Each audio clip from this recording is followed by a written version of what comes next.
लोगों को समझ में आ गया गणेश जी का स्थान कौन सा है, अब लोगों को समझ में आ गया कार्तिकेय का स्थान कौन सा है, अब लोगों को समझ में आ गया कि जो शिवलिंग शंकर भगवान का शिवलिंग जहां रखा रहता है ये जलाधारी नहीं है, ये क्या है, माता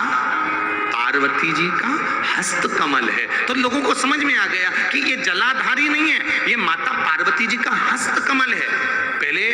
दुनिया के लोग दिया जलता हुआ इसी पे रख देते थे, नरियल इसी पे रख देते थे, सामान इसी पे रख देते थे, कंकु का चोपड़ा इसी पे रख देते थे, फूल की डलिया इसी पे रख देते थे। पर अब लोगों को मालूम पड़ गया कि शंकर जी की पूजन कर रहे हो, जलता हुआ दिया अगर तुमने इस जलाधारी पर रखा या डलिया रखी या कोई सामान तुमने इस पे रखा, यहाँ तक शास्त्र कहता है कि पशुपति व्रत करने वाली माताएं, भाई, बंधु, बच्चे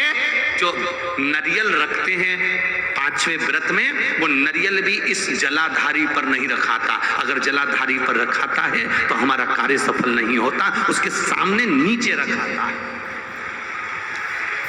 पशुपति व्रत करने के बाद भी कई लोग ऐसे होते हैं 11 रुपए नरियल लिए और इस जलाधारी पर इस जो शिवलिंग रखा है और जो जलाधारी है जलाधारी पर उन्होंने नरियल के समय ना ना ना,